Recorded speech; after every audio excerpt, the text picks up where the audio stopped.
Hello everyone, नमस्कार दोस्तों। Continue करते हैं अपनी एसएसटी के डिस्कशन को।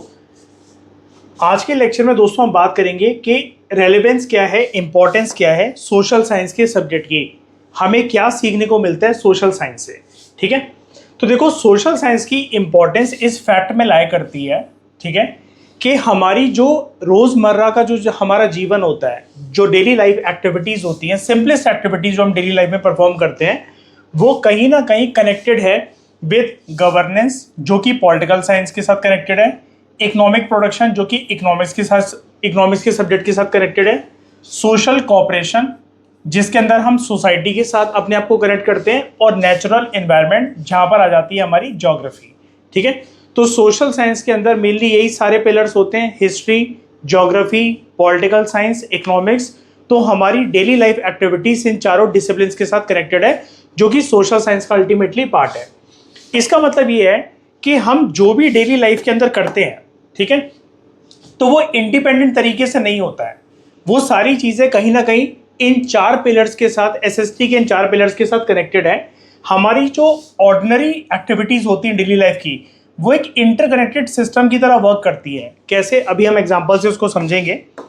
इंटरकनेक्टेड सिस्टम यानी कि ये जो चार इंटरकनेक्टेड सिस्टम है जो कि हमारी डेली लाइफ का पार्ट है, तो वो है गवर्नेंस का pillar, economic production, social cooperation और नेचुरल एनवायरनमेंट। अब चलो इनको डिटेल तरीके से समझते हैं और एग्जांपल के साथ समझेंगे। सबसे पहले गवर्नेंस, मीनिंग क्या होता है गवर्नेंस का? गवर्नेंस एक तरीका है जिसके थ्रू एक कंट्री या फिर एक सोसाइटी जो है वो मैनेज करी जाती है। तो इनको मैनेज करने के लिए कौन कौन से इंस्टीट्यूशंस हैं हमारे समाज में अवेलेबल? एक तो सरकार है, लॉ जो कि हमारे देश के पार्लियामेंट में और स्टेट लेजिस्लेचर में बनते हैं, पब्लिक एडमिनिस्ट्रेशन जिसको सरकार कैरी आउट करती है, अच्छे से एडमिनिस्ट्रेशन को कैरी आउट करना, एडमिनिस्ट्रेटिव पॉलिसीज़ को इम्प्लीमेंट करना ताकि सिटीजन्स की जो लाइफ है वो स्मूथली चल सके। ठीक है, उसके बाद पुलिस एक इंस्टीट्यूशन है, कोर्ट्स जहाँ पर लोगों को न्याय मिलता है, और लोकल अथॉरिटीज़। तो फॉर एग्जांपल गवर्नेंस में हम ये दे सकते हैं, जब हम स्कूल जाते हैं तो रास्ते में जो सड़क है, ठीक है, वो अच्छे से बिल्ड हो रखी है, और वो जिम्मेदारी है सरकार की कि रोड्स को अच्छे से बिल्ड करवाया जाए ताकि बच्चे जो है स्कूल के दिनों में जाते हुए, स्पेशली एग्जाम के दिनों में, वो लेट ना हो, या फिर कोई भी इकोनॉमिक एक्टिविटी है उसके लिए ट्रांसपोर्टेशन सिस्टम जो होना चाहिए, लेकिन उसके लिए सड़कें भी बहुत अच्छी होनी चाहिए। तो रोड्स जो है वो सरकार बनाती है, ट्रैफिक पुलिस मैनेज करती है ट्रैफिक को, रूल्स जो होते हैं वो हमारी सेफ्टी को इंश्योर करते हैं। फॉर एग्जांपल जैसे रेड लाइट पे रुकना और ग्रीन लाइट जब हो जाए तभी गाड़ियों को आगे बढ़ना चाहिए। और स्कूल्स के अंदर जो भी बच्चों को करिकुलम पढ़ाया जाता है वो गवर्नमेंट के द्वारा फॉर्मुलेटेड एजुकेशनल पॉलिसीज के बेसिस पर चलता है। ठीक है, तो अगर गवर्नेंस ना हो, जैसे स्कूल के एग्जाम्पल से अगर हम ये देखें, ये सारे इंस्टीट्यूशंस ना हो पब्लिक एडमिनिस्ट्रेशन और गवर्नेंस के, तो सोसाइटी बड़ी हौच पौच बन जाएगी, बड़ी डिसऑर्गेनाइज बन जाएगी। ठीक है, हर कोई फिर अपने अकॉर्डिंग जो है सोसाइटी में अपने अकॉर्डिंग रूल्स को चलाता रहेगा, जिससे सोसाइटी जो है वो एक जंगल रूल की तरह हमें प्रतीत होगी। एक एनार्किकल रूल जो है वहाँ पर स्टार्ट हो जाएगा, जहाँ पर किसी का कोई रूल नहीं होता है। ठीक है, लेकिन रूल्स एंड रेगुलेशंस जो हैं वो अच्छे तरीके से बनाए जाएं हमारे पार्लियामेंट में, हमारे स्टेट लेजिस्लेचर में, गवर्नमेंट उसको एज अ एग्जीक्यूटिव मशीनरी उसको अच्छे से इम्प्लीमेंट करे, और सिटीजन्स की जिम्मेदारी ये बनती है कि उसको वो अवॉइड करें। इसी तरीके से एक जो देश है वो एक बेहतरीन देश बन सकता है। उसके बाद इकोनॉमिक प्रोडक्शन। इकोनॉमिक प्रोडक्शन का ये मतलब होता है कि किस किस प्रकार के गुड्स और सर्विसेज हमारी इकोनॉमी के अंदर प्रोड्यूस होते हैं जो कि लोगों को चाहिए। ठीक है, फॉर एग्जांपल जो किसान हैं वो फसलों को ग्रो करते हैं, फैक्ट्रीज बनाती हैं कपड़े, इंडस्ट्रीज मैन्युफैक्चर करती हैं व्हीकल्स को, दुकानें जो है वो बड़े सारे प्रोडक्ट्स को बेचती हैं, और बैंक्स जो है वो हमें फाइनेंशियल सर्विसेज देते हैं। तो यहाँ पर कोई ना कोई इंस्टीट्यूशन, कोई ना कोई पर्सन, कोई ना कोई फैक्ट्री, इंडस्ट्री या तो किसी गुड को प्रोड्यूस कर रहा है या तो वो किसी सर्विसेज को प्रोड्यूस कर रहे हैं। तो एग्जांपल, जिस कॉपी को, जिस नोटबुक को हम लोग यूज़ करते हैं वो बड़ी सारी स्टेजेस ऑफ इकोनॉमिक प्रोडक्शन से पास आउट होकर हमारे पास पहुंचती है। वो कॉपी, जैसे सबसे पहले पेड़ों को काटा जाता है पेपर के लिए, पेपर को उसके बाद मैन्युफैक्चर करा जाता है, प्रिंटिंग होती है, फिर उसकी ट्रांसपोर्टेशन सिस्टम के थ्रू वो नोटबुक जो होती है वो डिलीवर होती है शॉप्स तक, और शॉप्स उसको बेचते हैं दुकानदार, और फिर वो हम तक वो कॉपीज जो नोटबुक्स होती है वो आती है। तीसरा इंपॉर्टेंट पिलर है सोशल कोऑपरेशन। लोग जो है वो एक दूसरे की हेल्प करते हैं समाज में। ऑब्वियस ही बात है, जब लोग यहाँ पर समाज के अंदर एक दूसरे की हेल्प करते हैं तो हमेशा हेल्प वो फ्री नहीं होती है, दे चार्ज फॉर इट। और बेसिकली उनका वो सर्विस ऑफर करना हेल्प के लिए ही उनकी इनकम होती है, ठीक है। तो हमेशा हर जो हेल्पिंग नेचर होता है सोसाइटी में हर तरीके के लोगों का, यहाँ पर हम प्रोफेशनलिज्म की बात कर रहे हैं कि वो अपने प्रोफेशंस को कैरी आउट करके लोगों की मदद कर रहे हैं।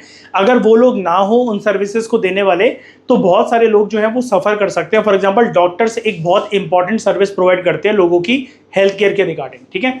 तो अलग अलग लोग जो हैं सोसाइटी में अलग अलग जॉब्स जो हैं वो परफॉर्म करते हैं। फॉर एग्जाम्पल टीचर्स का काम है पढ़ाने का, डॉक्टर्स का काम है पेशेंट्स को ट्रीट करने का, फार्मर्स का काम है खाना ग्रो करना, इंजीनियर्स का काम है कंस्ट्रक्शन करना जैसे ब्रिजेस की, हाईवेज की, एक्सप्रेसवेज की, और ड्राइवर्स का काम है गुड्स को ट्रांसपोर्ट करना। तो हर एक ऑक्यूपेशन बाकी एक दूसरे को सपोर्ट करने के लिए सोसाइटी में अवेलेबल है।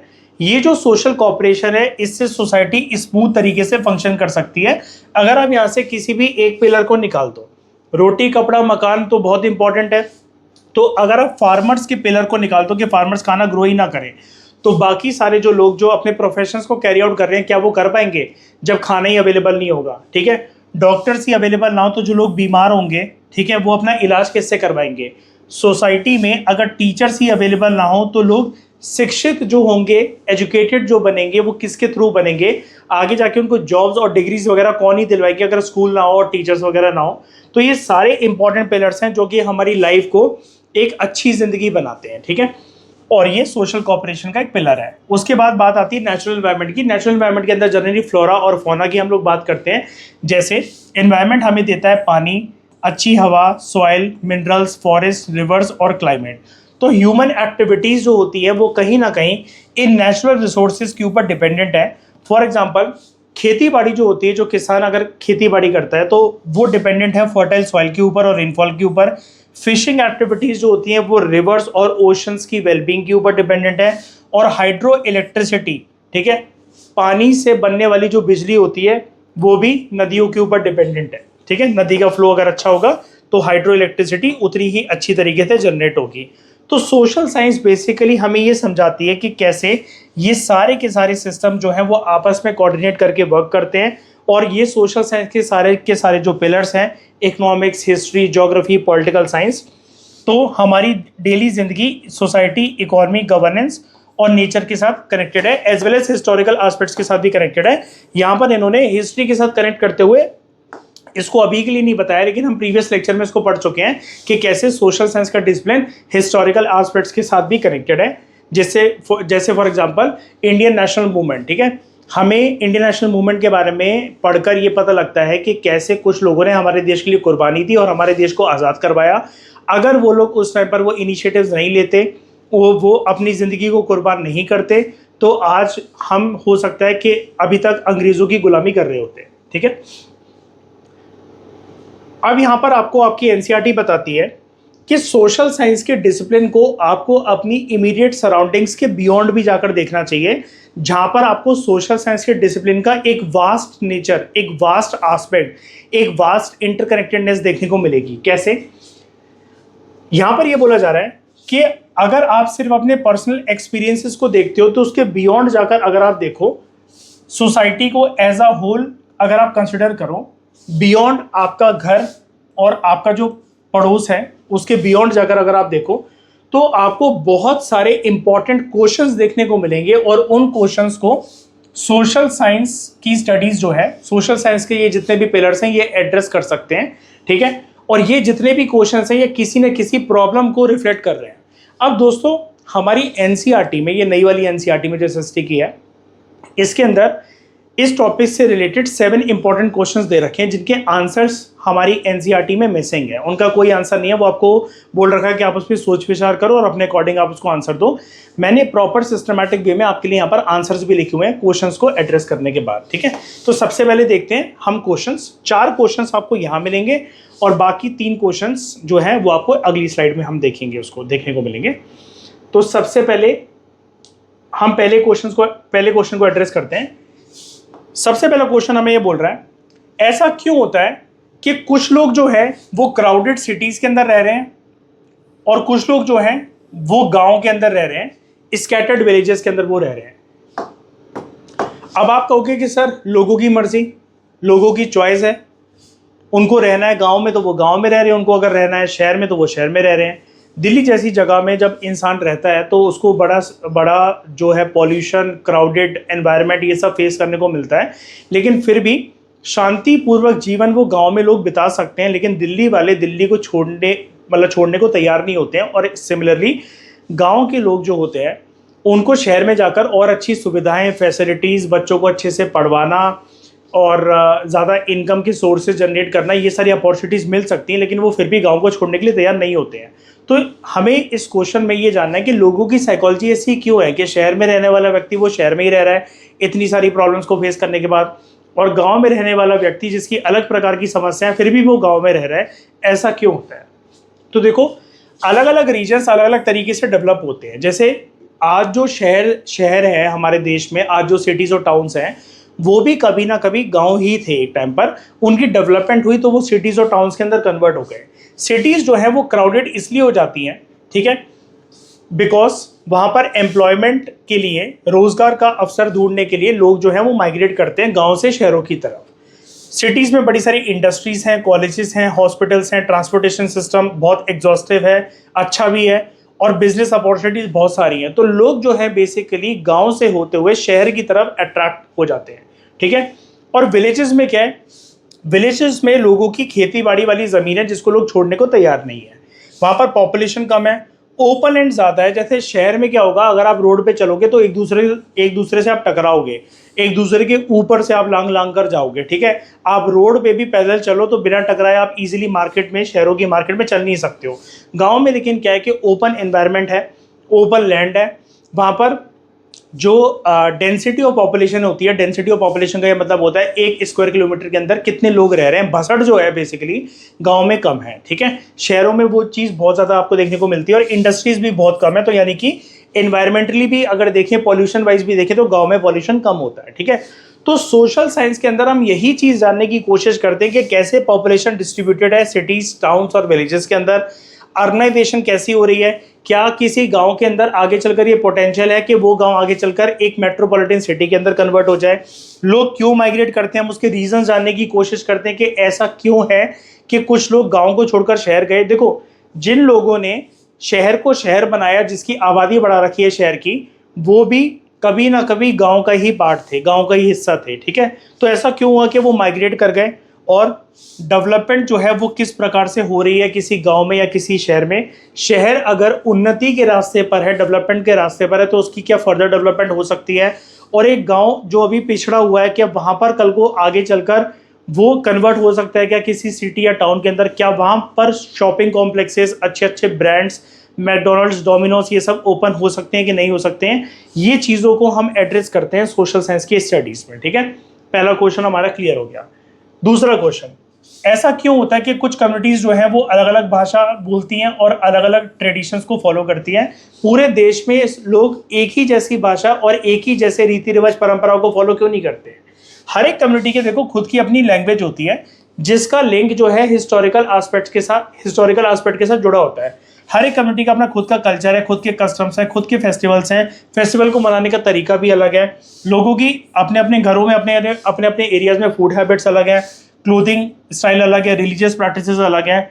ऐसा इसलिए होता है क्योंकि हर एक कम्युनिटी जो है उसका एक हिस्टोरिकल एस्पेक्ट होता है। हिस्टोरिकली वो कम्युनिटी डेवलप कैसे हुई है, उसके खानदान में क्या रीति रिवाज, परंपरा उनके पूर्वज जो है वो चला रहे थे, निभा रहे थे, वही चीज़ आगे जाके जनरेशन में कैरी फॉरवर्ड होती है।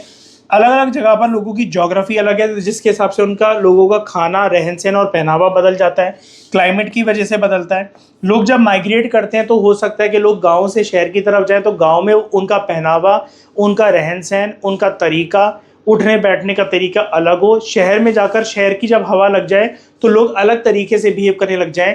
वो इंग्लिश सीखने की कोशिश करें शहरी स्कूलों में जाकर, जहाँ पर वो कदम से कदम मिलाकर अपने समाज वालों के साथ चल पड़े। तो माइग्रेशन भी आपकी कहीं ना कहीं साइकोलॉजी को, ह्यूमन साइकोलॉजी को अफेक्ट करता है। और जब आपका दूसरे कल्चर से इंट्रैक्शन होता है तो सामने वाले कल्चर के लोग आपके कल्चर से बहुत सारी चीज़ें सीखते हैं और आप उनके कल्चर से बहुत सारी चीज़ें सीखते हो।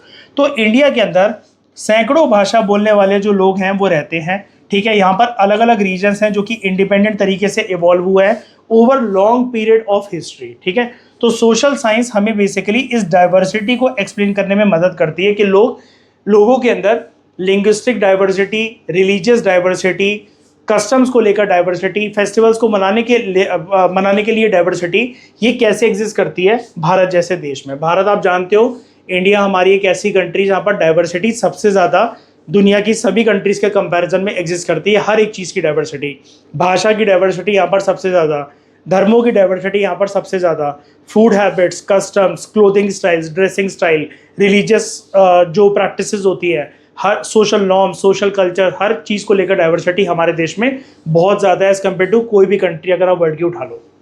तीसरा क्वेश्चन, ऐसा क्यों होता है कि कुछ रीजन्स जो होते हैं हमारे देश में वो खेती बाड़ी के ऊपर डिपेंडेंट है और दूसरे रीजन्स में ज़्यादा फोकस इंडस्ट्री और व्यापार पर करा जाता है? ऐसा इसलिए होता है, देखो, खेती बाड़ी की कंडीशन हर एक जगह पर अनुकूल नहीं होती है, हर एक जगह पर आप खेती बाड़ी नहीं कर सकते हो। फॉर एग्जांपल, दिल्ली एक अटमोस्ट डेवलप्ड मेट्रोपॉलिटन सिटी है, मुंबई, कोलकाता, चेन्नई, लेकिन यहाँ पर खेती बाड़ी के लिए लैंड जो है वो कम से कम अवेलेबल है बिकॉज यहाँ पर शहरी विकास हो चुका है, बिल्डिंग्स बन चुकी हैं। जिन जगह पर खेती बाड़ी हो भी सकती थी या फिर पुराने ज़माने के अंदर आज़ादी से पहले जब ये यहाँ पर खेती बाड़ी और जंगलों वाला इलाका भी था, तो यहाँ पर जंगल काट कर खेत नहीं बनाए गए। सरकार ने यहाँ पर ये सोचा कि यहाँ पर हम इसको डेवलप करते हैं, और ऊपर से अगर हम प्रोमिनेंटली नई दिल्ली की बात करें तो ये हमारे देश का कैपिटल भी है। ठीक है, तो इसकी वजह से भी यहाँ पर खेती बाड़ी को ज़्यादा इंपॉर्टेंस नहीं दी गई, क्योंकि सरकारों को ऐसा लगा कि हमारे देश में खेती बाड़ी के लिए बहुत सारे रीजन्स अवेलेबल हैं, कुछ ऐसे हमारे पास जगह होनी चाहिए, कुछ रीजन्स हमारे पास ऐसे होने चाहिए जिसको हम बहुत हाई लेवल की डेवलपमेंट जो है वहाँ पर हम करें और दुनिया के बाकी मेट्रोपॉलिटन सिटीज़ के साथ उसको फिर हम मैच करें वहाँ की डेवलपमेंट को। तो हर एक जगह पर सेम नेचुरल कंडीशंस एग्जिस्ट नहीं करती हैं। एग्रीकल्चर वहीं पर डेवलप हो सकता है जहाँ पर सॉइल जो है वो फर्टाइल हो, बारिश अच्छी होती हो और क्लाइमेट सूटेबल हो एग्रीकल्चर को सपोर्ट करने के लिए। इंडस्ट्रियल रीजन्स जनरली वहाँ पर डेवलप होते हैं जहाँ पर फैक्ट्रीज हैं, स्किल्ड वर्कर्स हैं, बिजली है, ट्रांसपोर्टेशन सिस्टम है और वहाँ पर कुछ लोगों ने इन्वेस्टमेंट कर रखी हो। और व्यापार जो होता है वो वहाँ फ्लरिश करता है जहाँ पर मार्केट एग्जिस्ट करती हो, बायर्स और प्रोड्यूसर्स हों, कंज्यूमर्स हों, वहाँ पर ट्रांसपोर्टेशन सिस्टम अच्छी तरीके से डेवलप हो जाए और पोर्ट्स और कमर्शियल सेंटर्स हों। अगर बाहर की कंट्री से हमारे देश में सामान आ रहा है या फिर हमारी कंट्री से दूसरे देशों में अगर सामान जा रहा है, तो यानी कि ज्योग्राफी और इकोनॉमिक्स के जो डिसिप्लिन है, जो सब्जेक्ट्स हैं, वो इन डिफरेंसेस को एग्जिस्ट करते हैं कि एक्सप्लेन करते हैं कि क्यों कुछ जगह पर एग्रीकल्चरल सिस्टम एग्जिस्ट करता है, इंडस्ट्रियल सिस्टम एग्जिस्ट करता है और ट्रेड कुछ ही रीजन्स में फ्लरिश क्यों कर रहे हैं। ठीक है, चौथा क्वेश्चन, गवर्नमेंट कैसे डिसीजंस लेती है जिससे मिलियंस ऑफ लोगों की जो लाइफ है वो अफेक्ट होती है। सरकार के द्वारा लिया गया कोई भी निर्णय, हमारे देश के पार्लियामेंट के द्वारा बनाया गया कोई भी जो कानून होगा, जो बिल पास होगा, अल्टीमेटली जिसको राष्ट्रपति, प्रेसिडेंट साइन करेंगे और लॉ बनाएंगे, वो कैसे लाखों करोड़ों लोगों के जीवन को अफेक्ट करता है। ठीक है, ये हमारा सवाल है। तो गवर्नमेंट जो है वो डिसीजंस लेती हैं regarding education, health care, taxes, roads, railways, agriculture, defence, employment. यानी कि गवर्नमेंट का जो रोल है पॉलिसी मेकिंग से रिलेटेड, या अगर आप ऐसा कहो कि हमारे पार्लियामेंट जो कि एक लेजिस्लेटिव ऑर्गन है, उसका जो रोल है लॉ मेकिंग से रिलेटेड, वो बहुत सारे डाइवर्सिटी के एरियाज को टच करता है। ठीक है, ये जो डिसीजन सरकार लेती है, ठीक है, जिस तरीके का कानून बनता है, वो हजारों लाखों करोड़ों लोगों के जीवन को अफेक्ट करता है। तो पॉलिटिकल साइंस के अंदर बेसिकली हम इन्हीं सब चीज़ों को स्टडी करते हैं कि कैसे डिसीजन मेकिंग हमारे देश में होती है, डेमोक्रेसी कितना मीनिंगफुल कॉन्सेप्ट है हमारे देश में, कानून कैसे बनते हैं, एडमिनिस्ट्रेशन कैसे कैरी आउट होता है और पब्लिक पॉलिसीज़ को सरकार कैसे इम्प्लीमेंट करती है और बनाती है। ठीक है, तो सोशल साइंस जो है हमें समझाता है एक बड़ी पिक्चर को जो कि पूरे देश के साथ कनेक्टेड है। ठीक है, हमें सोशल साइंस के सब्जेक्ट के थ्रू ये देखने को, जानने को मिलता है, सोचने समझने की क्षमता हमारी बढ़ती है अपने आप को लेकर और पूरी दुनिया को लेकर एक बेटर तरीके में। यानी कि हम यहाँ पर एक बहुत ही एक ब्रॉड व्यू की बात करते हैं, ना कि एक नैरो पर्सपेक्टिव की बात करते हैं। सोशल साइंस में we are not concern only about our own lifes but about the life of other people also, society और हमारी कंट्री और पूरी दुनिया एज अ होल। ठीक है, कुछ और इम्पोर्टेंट सवाल हैं जो कि हमारी एनसीईआरटी में लिखे हुए हैं। इसी के अंदर 4 सवाल हमने देख लिए, उसके आंसर्स को भी हमने एड्रेस कर लिया। 5वां सवाल है, ऐसा क्यों होता है कि कुछ रीजन्स में ज़्यादा बाढ़ आती है और वहीं पर देश के कुछ इलाकों में नाम मात्र के बराबर बाढ़ आती है बारिश के दिनों के बाद। फ्लड जो है वो उन एरिया में आपको कॉमनली दिखेंगे जहाँ पर बारिश बहुत अधिक मात्रा के अंदर होती है, रिवर्स जो है वो ओवरफ्लो कर जाती हैं, जहाँ का ड्रेनेज सिस्टम बहुत पुअर है कि पानी जो है बारिश के दिनों के बाद गटरों में और नालों में जा नहीं पाता अच्छे तरीके से, वो भर जाता है, जिसकी वजह से आसपास के एरिया में फ्लडिंग आ जाती है, बाढ़ आ जाती है। और लो लाइंग एरियाज, लैंड जो जहाँ पर एग्जिस्ट करते हैं वहाँ पर बाढ़ आना स्वाभाविक है। ठीक है, तो ज्योग्राफी के अंदर हम इन्हीं सारे जो नेचुरल इन्वायरमेंटल कंडीशंस होती हैं उनको स्टडी करते हैं, जैसे रिवर सिस्टम कैसा है हमारे देश का या किसी एक रीजन का, क्लाइमेटिक कंडीशंस कैसी है, बारिश का जो मौसम है वो क्या प्रभाव डालता है एक पर्टिकुलर रीजन के ऊपर, और लैंडफॉर्म्स किस तरीके से बिल्ड हो रखे हैं। ठीक है, तो इससे हमें ये पता लगता है कि कुछ जगहें ऐसी हैं, ठीक है, हमारे देश में पूरी धरती में अलग अलग कोनों में जहाँ पर फ्लड कंडीशंस ज़्यादा आती हैं। जब ये सारी कंडीशंस जो हैं वो अच्छे से वर्क नहीं करती हैं तो वहाँ पर बाढ़ आ जाती है, और वहीं पर कुछ रीजन्स जो हैं वहाँ पर बाढ़ नहीं आती है बारिश के दिनों के बाद भी। ठीक है, अगला क्वेश्चन, ऐसा क्यों होता है कि खेती बाड़ी कुछ ही गिने चुनो रीजन में जो है वो फ्लरिश करती है, बाकी दूसरे रीजन्स में खेती बाड़ी हमारे देश में इतनी अच्छी तरीके से फलती फूलती नहीं है। एग्रीकल्चर जो है वो बड़े सारे फैक्टर्स के ऊपर कनेक्टेड है, अभी हमने थोड़ी देर पहले इसको पढ़ा था, जैसे सॉइल की fertility, rainfall, temperature, irrigation, water की अवेलेबिलिटी, और फार्मर जो है वो किस तरह की फार्मिंग की टेक्नोलॉजी को अपना रहे हैं। कुछ जगह जो है वहाँ पर नेचुरल तरीके से फार्मिंग सपोर्ट होती है, दूसरी जगह पर नहीं होती है। ठीक है, दूसरी जगह पे हो सकता है कि रेगिस्तान हो, पहाड़ी इलाका हो, या वो ठंडे इलाके हो, तो वहाँ पर ये सारी जो कंडीशंस अगर वो मिस होंगी तो वहाँ पर खेती बाड़ी अच्छे से फल फूल नहीं सकती है। ये कंडीशंस हमारी क्रॉप प्रोडक्शन को अफेक्ट करता है, इसलिए हर एक रीजन में हर प्रकार का क्रॉप जो है वो उगाना असंभव है। हमारे देश की अगर आप बात करो, चाहे किसी भी देश की बात करो, हर एक देश के अंदर जब आप एंटर करते हो तो वहाँ पर अलग अलग जो राज्य होते हैं, जो स्टेट्स होते हैं, जो प्रोविंसेस होते हैं, जो रीजन्स होते हैं, वहाँ पर अलग तरीके से geographical system, climatic system, rainfall pattern, soil की फर्टिलिटी, ये सारे फैक्टर्स अलग तरीके से वर्क करते हैं, जिसकी वजह से अल्टीमेटली क्रॉप प्रोडक्शन जो है वो अफेक्ट होती है। उसके बाद क्लाइमेट जो है, जब क्लाइमेट चेंज होता है तो वो कैसे हमारी लाइफ को अफेक्ट करता है। जैसे फॉर एग्जांपल ग्लोबल वार्मिंग जो है अर्थ पर बढ़ती चली जा रही है, तो क्लाइमेट जब भी चेंज होता है तो वो अफेक्ट करता है खेती बाड़ी को, वाटर सप्लाई को। देखो, क्लाइमेट चेंज अगर होगा तो बारिश का हो सकता है जो नॉर्मल पैटर्न हो क्रॉप प्रोडक्शन को जो सपोर्ट करे वो बदल जाए। ठीक है, ग्लोबल वार्मिंग वगैरह की वजह से तो एग्रीकल्चर जो है वो उससे सफ़र कर सकता है। वाटर सप्लाई की कंडीशंस जो है वो अफेक्ट हो सकती है, जहाँ पर लोगों को हो सकता है पीने का पानी ना मिले, और अगर मिले भी तो वो बहुत ही ज़्यादा गंदा पॉल्यूटेड पानी हो, जिससे हज़ारों लाखों लोगों की जो हेल्थ है वो ख़राब होने लगे। ह्यूमन हेल्थ इससे सफ़र कर सकती है, और जंगल वगैरह के जो इलाके हैं वो प्रभावित हो सकते हैं। जैसे ग्लोबल वार्मिंग बढ़ने की वजह से जो फॉरेस्ट फायर्स हैं, ऑटोमेटिकली जो जंगलों में जो आग लग जाती है, ऐसे सिनेरियोज हर साल बहुत कॉमन हो चुके हैं। स्पेशली ऑस्ट्रेलिया के अंदर हर साल ये वाली चीज़ होती रहती है कि वहाँ पर जंगलों में आग लगती रहती है। वाइल्ड लाइफ इससे अफेक्ट होता है, और कोस्टल एरियाज भी इससे प्रभावित होते हैं। फॉर एग्जाम्पल, अगर ये क्लाइमेट चेंज होने लगे तो इसकी वजह से टेम्परेचर बढ़ता है, हीट वेव की कंडीशंस पैदा होती हैं, बारिश जो होती है कभी नहीं होती है, जब नहीं होनी होती है तब ज़्यादा हो जाती है, और जब होनी होती है क्रॉप प्रोडक्शन को सपोर्ट करने के लिए तब बिल्कुल नहीं होती है, वहाँ सूखा पड़ा रहता है। कहीं कहीं रीजन्स में बाढ़ आ जाती है, कई रीजन्स में ड्रॉट लाइक कंडीशंस आ जाती हैं, और ग्लेशियर जो है वो मेल्ट होने लग जाते हैं।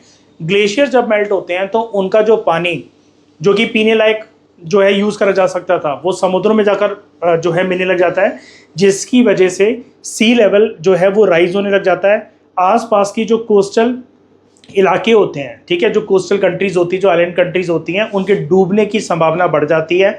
वहाँ के लोग जो है फिर अपने आसपास की नेबरिंग कंट्रीज़ में माइग्रेट करेंगे, जो कि हो सकता है जिस कंट्री में वो माइग्रेट कर गए हों, क्योंकि उनकी कंट्री उनका शहर डूब गया हो, तो जिस जगह पर वो गए हैं वहाँ के नेटिव लोगों को उनका रहना, उनका जॉब लेना अपने एरिया में पसंद ना आए, और इसकी वजह से एक वॉर लाइक कंडीशंस जो है वो भी क्रिएट हो सकती है, जिसकी वजह से एक जोग्राफिकल लैंड जो है वो अनस्टेबल हो सकता है। ठीक है, तो सोशल साइंस के अंदर हम एनवायरमेंटल और इस प्रकार के सोशल इम्पैक्ट को स्टडी करते हैं कि क्लाइमेट चेंज, नाम जो है वो कितना छोटा है क्लाइमेट चेंज, लेकिन इसका प्रभाव आप सोचो, मौसम के चेंज होने से लेकर, सी लेवल के बढ़ने से लेकर, एक कंट्री के डूबने से लेकर उस कंट्री के लोगों का किसी और कंट्री में जाना और वहाँ पर युद्ध जैसी सिचुएशन बन जाना, ये इतना ड्रेडफुल इम्पैक्ट पैदा कर सकता है। तो यानी कि सोचो तो बहुत एक छोटा इम्पैक्ट डाल सकता है क्लाइमेट चेंज, लेकिन लॉन्ग टर्म इसके जो प्रभाव है वो बहुत ज़्यादा विनाशकारी है। ठीक है, तो सोशल साइंस के अंदर हमें इन सारे एस्पेक्ट्स को समझने की कोशिश करते हैं। सोशल साइंस का डिसिप्लिन हमें ये भी समझाता है कि क्या क्या रीजंस हैं जिसकी वजह से कुछ नेचुरल इवेंट जैसे फ्लड, ड्रॉट लाइक कंडीशन जो है वो पैदा होती हैं, इकोनॉमिक एक्टिविटीज़ कैसे कैरी आउट होती है कंट्री के अंदर, और ह्यूमंस क्या क्या एक्शन लेते हैं सोसाइटी के अंदर, क्या क्या प्रकार के किस किस प्रकार के काम धंधे को वो कैरी आउट करते हैं अपने सर्वाइवल के लिए। ठीक है,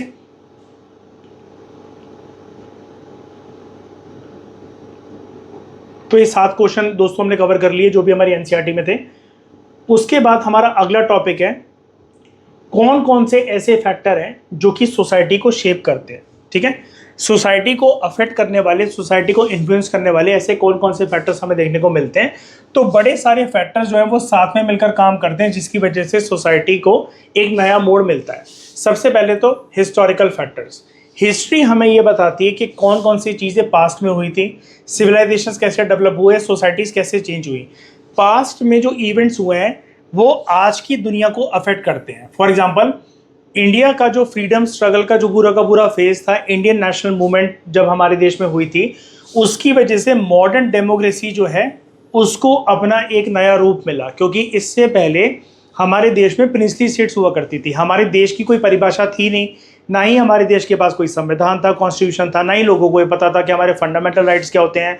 अलग अलग किंगडम्स में, अलग अलग प्रिंसली स्टेट्स में जो अलग अलग राजा थे वो अपने हिसाब से अपने सिक्कों को मिंट करते थे, करेंसी को छापते थे, उनके खुद के रूल्स एंड रेगुलेशंस होते थे जिसके अकॉर्डिंग वहाँ पर रहने वाली जो जनता थी, वहाँ पर रहने वाली जो प्रजा थी उसको चलना पड़ता था।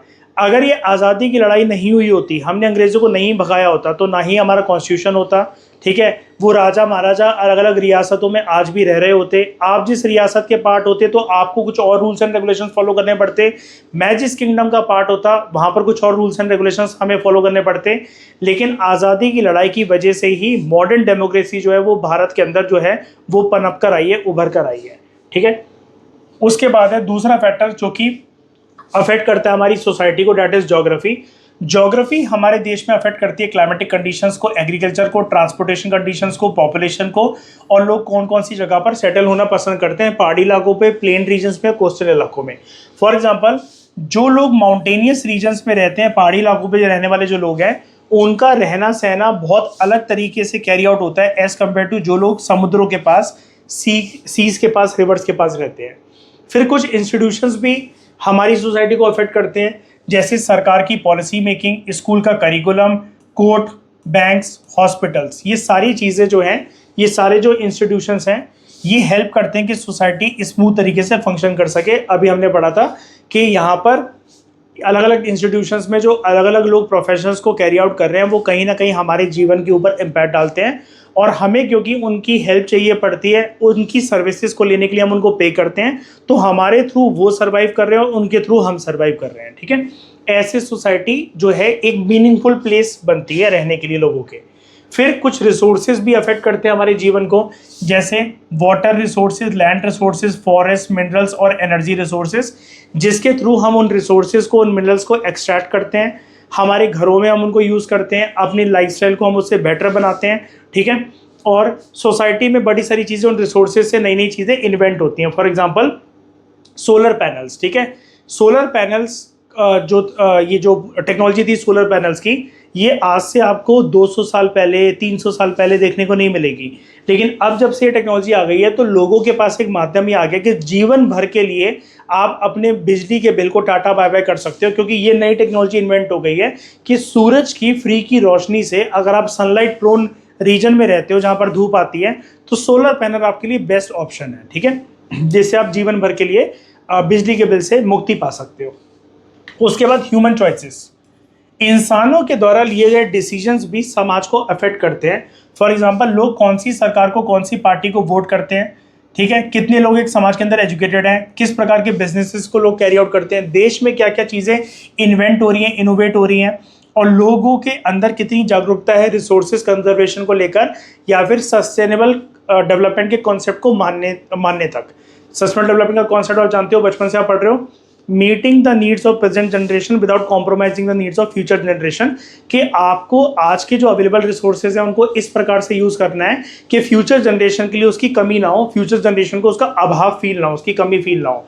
तो ह्यूमन एक्शंस जो है वो फ्यूचर डेवलपमेंट को जो है वो अफेक्ट करते हैं, और यही फ्यूचर डेवलपमेंट जो आज के द्वारा लिए गए डिसीजन से इम्पैक्ट होती है उसको हम सस्टेनेबल डेवलपमेंट से जोड़ते हैं। तो सोशल साइंस के अंदर हम किसी भी चीज़ का आंसर कैसे ढूंढते हैं, हमारी एनसीईआरटी हमें बताती है कि एसएसटी के अंदर जब भी हम किसी सोशल प्रॉब्लम का आंसर ढूंढते हैं तो हम 3 स्टेप्स को फॉलो करते हैं। सबसे पहले तो उस समस्या को केयरफुली ऑब्जर्व करा जाता है, ठीक है। हमें केयरफुल तरीके से ऑब्जर्वेशन करनी चाहिए लोगों की, जगहों की, अलग अलग इवेंट्स की, ठीक है। फॉर एग्जांपल मार्केट हमारे देश में किस प्रकार से फंक्शन कर रही है, सरकार को अगर ये पता लग जाए तो सरकार को फिर उससे एक हिंट ये भी मिलेगी कि क्या हमारे देश में आम जनता के लिए चीज़ें जो है, जो रोज़मर्रा के जीवन में लोग यूज़ करते हैं, डेली लाइफ में जो लोग यूज़ करते हैं, वो महंगी हो रही हैं या फिर वो हद से ज़्यादा सस्ती हो गई। तो हमारी देश की इकॉनमी इकोनॉमिकली इन्फ्लेशन से जूझ रही है कि डिफ्लेशन से जूझ रही है, तो हमें उसके लिए लोगों को, उनकी इनकम को, जगहों को, इवेंट्स को स्टडी करना पड़ेगा। फॉर एग्जांपल मार्केट्स को स्टडी करना, ठीक है। उसके बाद हम सोशल साइंस के अंदर किसी भी प्रॉब्लम के आंसर को जब ढूंढते हैं तो दूसरे टूल का जो हम इस्तेमाल करते हैं वो है एविडेंस।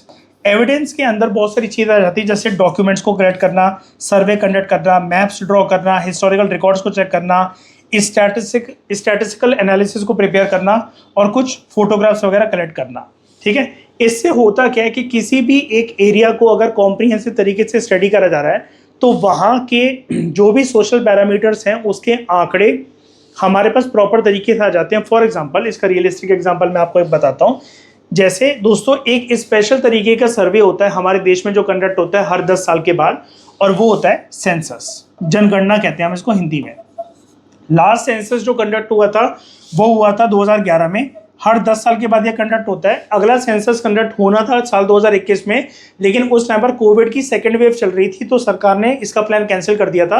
अब जाकर इस साल 2026 में ये सेंसस जो है वो कंडक्ट करा जा रहा है।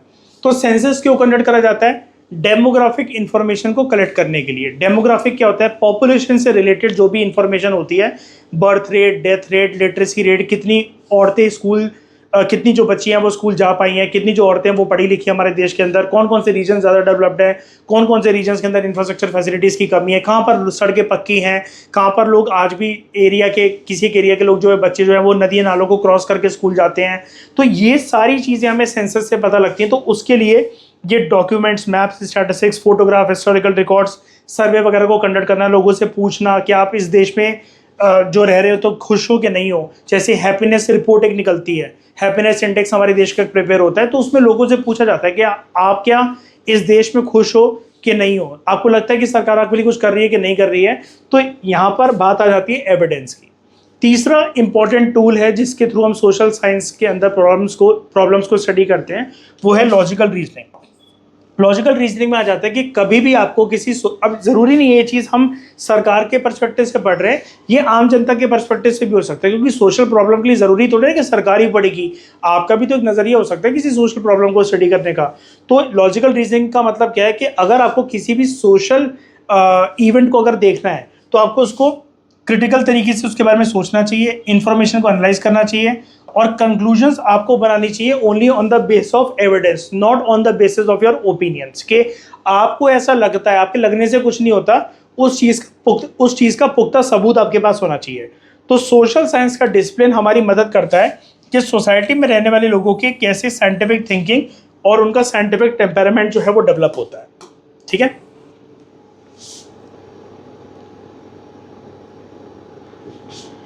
अब दोस्तों हमारी एनसीईआरटी में एक एक्टिविटी दी हुई है, लेट्स एनालाइज करके एक एक्टिविटी दी हुई है। इससे रिलेटेड कुछ इंपॉर्टेंट एस्पेक्ट्स हैं। वैसे तो एक्टिविटी इतनी इंपॉर्टेंट नहीं है, लेकिन इससे आपको कोई ना कोई एक इनसाइट मिलेगी, इसलिए मैंने यहाँ पर इसको लिख दिया है, और फिर आपको एनसीईआरटी में कोई भी कन्फ्यूजन ना हो तो ये भी इससे काम आपका आसान हो जाएगा। तो हमें ये बोला गया है कि ऑब्जर्व करते हैं हम अपनी सराउंडिंग्स को, ठीक है, और एक चेंज को हम आइडेंटिफाई करते हैं जो कि हमारी लोकेलिटी में, लोकल गली मोहल्ले में हो रखा है। मतलब उन्होंने आपको ये बोल रखा है आप अपने आसपास की सराउंडिंग्स को ऑब्जर्व करो, अपने गली मोहल्ले में कोई भी ऐसी जो चीज़ है जो पहले नहीं थी और अब आ गई है, उसको आपको ऑब्जर्व करना है, जो पिछले 5 साल में आपकी गली मोहल्ले में आई है। ठीक है, वो कोई भी चीज़ हो सकती है कि आपकी गली मोहल्ले के अंदर ट्रांसपोर्टेशन सिस्टम बेटर हो गया है, नए नए घर बन गए हैं, कोई स्कूल खुला है क्या, कोई नई टेक्नोलॉजी आई है क्या, एनवायरमेंटल कंडीशन चेंज हो गई है क्या, इसके बेसिस पर आप क्या ऑब्जर्व करते हो, तो यहाँ पर हम उसको सोशल साइंस के साथ कनेक्ट करने की कोशिश करेंगे। ठीक है, तो यहाँ पर सिचुएशन क्या थी पहले, ये नॉर्मली आपसे सवाल पूछे गए हैं, अगेन इनके आंसर नहीं दे रखे हैं एनसीईआरटी में, ये मैंने खुद से आपके लिए लिखा है। ठीक है, तो उसको ध्यान से सुनना। सिचुएशन पहले क्या थी, ठीक है, आपसे पूछा जा रहा है कि 5 साल पहले सिचुएशन क्या थी, तो आपने बोला हमारे गली मोहल्ले में पिछले 5 साल में जो चीज़ बदली है वो ये था कि पहले जो सड़कें थी वो बहुत नैरो थी। ठीक है, बहुत पतली पतली सड़कें थी, बेकार सी सड़कें थी हमारे गली मोहल्ले के अंदर। क्या चेंज हो गया है, प्रेजेंट सिचुएशन क्या हो गई है, आप बोलोगे कि रोड जो है अब वाइड हो गई है। कुछ साल पहले हमारे गली में रोड्स टूटी, ठीक है, घर थोड़े से पीछे सरकाए गए और रोड जो है वो चौड़ी कर दी गई है ताकि ट्रक्स वगैरह आराम से निकल सकें, लोगों की गाड़ियां वगैरह आराम से निकल सके, और सुबह बच्चे जब स्कूल के लिए निकलते हैं तो भीड़ भड़क्का ना लगे। ठीक है, फिर एक सवाल हमसे पूछा जाता है कि आपको क्या लगता है कि किस फैक्टर की वजह से ये चेंज आया, तो आप बोलोगे कि सरकार ने एक प्रोजेक्ट लॉन्च करा था, पॉपुलेशन हमारे एरिया में बढ़ती चली जा रही थी, नई टेक्नोलॉजी जो है उसका आगमन हुआ और इकोनॉमिक डेवलपमेंट हमारे एरिया की होने लगी है। ये चीज़ हमें बताती है कि सड़कों का नया बनना, नए नए शॉपिंग कॉम्प्लेक्सेस का खुलना, हमारे एरिया में मैकडॉनल्ड्स, डोमिनोज वगैरह खुल गया है, हमारे एरिया में साफ़ सफाई के ऊपर जागरूकता रहने लगी है, रोज़ कूड़े वाली गाड़ी आती है हमारे गली मोहल्ले से कूड़ा उठाने, जो कि 10 साल पहले नहीं आती थी। तो आप ये कहोगे कि हमारा जो एरिया है वो विकास की तरफ, उन्नति की तरफ आगे बढ़ रहा है। ठीक है, अब अगला सवाल आपसे ये पूछा जा सकता है कि ये जो चीज़ें हो रही हैं आपके गली मोहल्ले में, आसपास आपके रीजन में, आपके स्टेट में, वो कैसे लोगों की ज़िंदगी को अफेक्ट कर रहा है। तो आप बोलोगे, देखो इफेक्ट्स जब भी किसी चीज़ के होते हैं तो वो पॉजिटिव भी होते हैं, नेगेटिव भी होते हैं। पॉजिटिव इफेक्ट आप बोलोगे कि ट्रांसपोर्टेशन सिस्टम पिछले 5 साल में हमारे रीजन में अच्छा हो गया है, लोग जल्दी जल्दी ट्रैवल कर पाते हैं और एम्प्लॉयमेंट अपॉर्चुनिटीज अच्छी खासी क्रिएट हो रही है।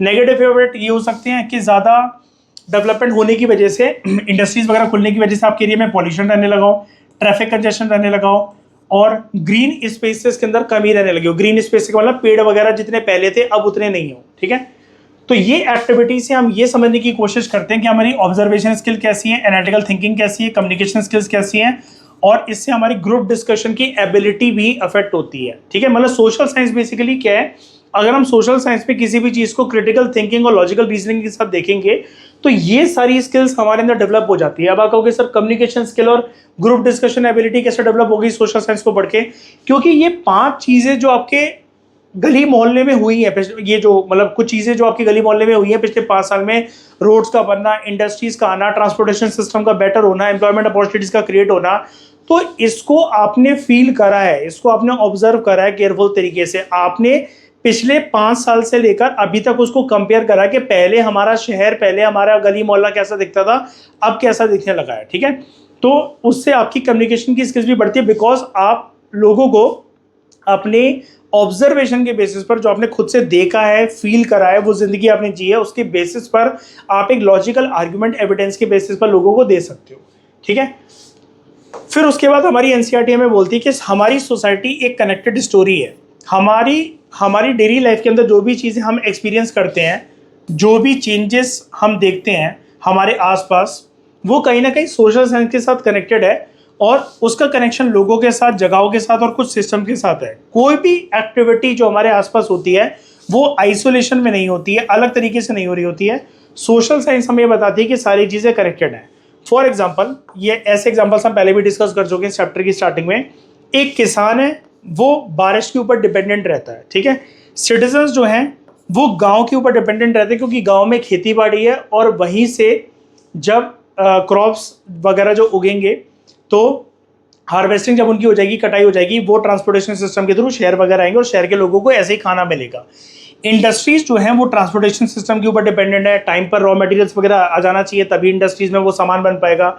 स्कूल जो है वो गवर्नमेंट की पॉलिसीज के ऊपर डिपेंडेंट है, और मार्केट जो है वो डिपेंडेंट है कंज्यूमर के ऊपर। कंज्यूमर की अगर डिमांड ही नहीं होगी तो प्रोड्यूसर खुद सप्लाई कैसे कर पाएगा। तो सिंपल ऑब्जर्वेशन हमारे आसपास के जीवन की एक्टिविटीज के हमें बताती है कि सोसाइटी जो है वो एक कनेक्टेड स्टोरी की तरह वर्क करती है। आप उसको सेपरेट पीसेस का कलेक्शन नहीं देख सकते हो, ठीक है। सब सारी चीजें आपस में एक दूसरे के साथ कनेक्टेड है, ठीक है। तो सोशल साइंस का कनेक्शन लोगों के साथ है, कुछ सिस्टम्स के साथ है, ठीक है। हर चीज आपस में एक दूसरे के साथ कनेक्टेड है, जगह भी आपस में कनेक्टेड है। तो ये सारे इंपॉर्टेंट पिलर्स हमारे सोशल साइंस में हमारी रोजमर्रा के जीवन में डेली एक्टिविटीज में कनेक्टेड है। बहुत बार हम ये सोचते हैं कि हिस्ट्री जो है वो एक सेपरेट डोमेन है, ज्योग्राफी एक सेपरेट सब्जेक्ट है, इकोनॉमिक्स एक सेपरेट सब्जेक्ट है, पॉलिटिकल साइंस भी एक सेपरेट डिसिप्लिन है। लेकिन रियलिटी में ये सारी चीजें आपस में कनेक्टेड है। एग्जाम्पल, किसी एक रीजन के अंदर बाढ़ आ रखी है, ठीक है। तो ज्योग्राफिकल पर्सपेक्टिव से हम ये देखेंगे कि बाढ़ क्यों आई, हिस्टोरिकल पर्सपेक्टिव से हम ये पता लगाएंगे कि whether that region is prone to floods और नॉट, पास्ट में भी वहां पर बाढ़ आती है कि नहीं आती है। अगर देखो पास्ट में एक चेन ऑफ इवेंट्स है कि जहां पर लोगों के पास ये डेटा है कि हर साल बारिश के दिनों में, बारिश के बाद यहाँ पर बहुत ज्यादा भयंकर बाढ़ आती है, तो लोग पहले से ही प्रिपेयर्ड हो जाएंगे, क्योंकि हिस्टोरिकल रिकॉर्ड ये कहता है। हो सकता है कि इस साल बाढ़ ना आए उस रीजन में, लेकिन ट्रेंड ये कहता है, तो लोग पहले से ही माइग्रेट कर जाएंगे अपनी फैमिलीज के साथ कि जान है तो जहान है, घर वगैरह तो बाद में भी बन जाएगा। तो हम अपने जान को बचाकर अपनी फैमिलीज वगैरह को लेकर चल के कहीं और जगह पर रह लेते हैं जब तक बारिश के दिन चल रहे हैं, ताकि बाढ़ वगैरह हमें और हमारी फैमिली को प्रभावित ना करे।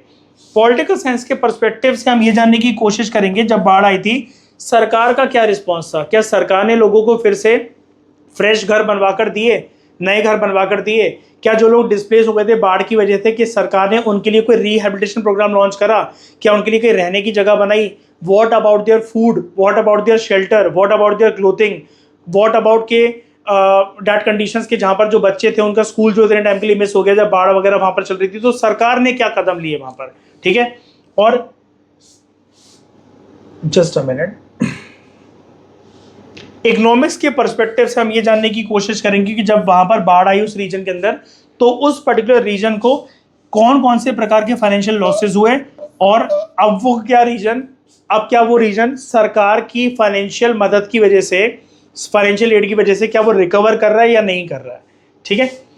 तो इन सारी चीजों को समझकर हम ये बोल सकते हैं कि ये सारे के सारे जो पिलर्स हैं, हिस्ट्री, ज्योग्राफी, इकोनॉमिक्स और पॉलिटिकल साइंस, ये हमें किसी भी इवेंट को समझने की एक कंप्लीट अंडरस्टैंडिंग प्रोवाइड करते हैं, बिकॉज कोई भी चीज एसएसटी में आइसोलेशन में एग्जिस्ट नहीं करती है, ठीक है। उसके बाद जो अभी तक हमने इस लेक्चर में पढ़ा उससे रिलेटेड कुछ इंपॉर्टेंट की टर्म्स दोस्तों देख लेते हैं। गवर्नेंस का क्या मतलब है, ठीक है। अभी जैसे कि हमने बात करी थी लेक्चर की स्टार्टिंग में, गवर्नेंस एक ऐसा प्रोसेस होता है जिसके थ्रू गवर्नमेंट जो है वो पॉलिसीज बनाती है और उसके साथ साथ पॉलिसीज को इम्प्लीमेंट करती है समाज और समाज में रहने वाले लोगों के लिए। इकोनॉमिक प्रोडक्शन क्या होता है, गुड्स एंड सर्विसेज का क्रिएट होना ताकि लोगों की जो नीड्स हैं, जो डिमांड्स हैं वो मीट हो सके, उसको हम इकोनॉमिक प्रोडक्शन कहते हैं। सोशल कोऑपरेशन का क्या मतलब है कि लोग जो सोसाइटी में अलग अलग प्रोफेशंस को परस्यू करते हैं वो एक दूसरे के ऊपर डिपेंडेंट हैं। नेचुरल इन्वायरमेंट का क्या मतलब है, नेचुरल इन्वायरमेंट हमारे फिजिकल सराउंडिंग से बना होता है जिसके अंदर लैंड, वाटर, एयर, प्लांट्स और एनिमल्स, ये सारी चीज़ें आ जाती हैं। उसके बाद इंस्टीट्यूशंस क्या होते हैं, इंस्टीट्यूशंस एक ऐसी ऑर्गेनाइज बॉडी या नंबर ऑफ बॉडीज हो सकती हैं जिसके थ्रू सोसाइटी जो है वो अच्छे से फंक्शन कर पाती है। इसके अंदर आ जाते हैं आपकी सरकार, स्कूल, कोर्ट्स, पुलिस मशीनरी, ये सब चीज़ें। ऑब्जर्वेशन क्या है, जो कि एसएसटी के अंदर एक बहुत इंपॉर्टेंट पिलर माना गया कि किसी भी चीज़ को आपको एज इट मतलब ऐसे ही देख कर नज़रअंदाज नहीं कर देना, आपको उसको केयरफुल तरीके से ऑब्जर्व करना है, एनालाइज करना है, क्रिटिकली एग्जामिन करना है। तो आप जब लोगों को, जगहों को और कुछ इवेंट्स को जब आप केयरफुल तरीके से देखते हो और स्टडी करते हो, वो है आपकी ऑब्जर्वेशन स्किल्स। एविडेंस क्या है, जब आप फैक्ट्स को, रिकॉर्ड्स को, डेटा को और इंफॉर्मेशन को यूज करते हो कंक्लूजन्स को सपोर्ट करने के लिए, वो है आपका एविडेंस। और लॉजिकल रीजनिंग क्या है कि आप क्लियर तरीके से कंक्लूजन्स की तरफ पहुंच रहे हो through clear, rational and evidence based thinking. तो ये तीनों चीजें कनेक्टेड है, पहले आप ऑब्जर्व करोगे, फिर आप एविडेंस को ढूंढोगे और लॉजिकल रीजनिंग के थ्रू फाइनली आप अपना कंक्लूजन दोगे, ठीक है। तो आई होप ये सारी चीज़ें आपको समझ में आई होंगी, ठीक है। और भी बातें करेंगे इस चैप्टर में और समझेंगे गहराई से सोशल साइंस के डिसिप्लिन को, और डिटेल्ड तरीके से हम हिस्ट्री, ज्योग्राफी, पॉलिटिकल साइंस और इकोनॉमिक्स के पिलर को भी गहराई से जाकर समझेंगे। इस डिस्कशन में फिलहाल इतना ही। Thank you very much for discussion.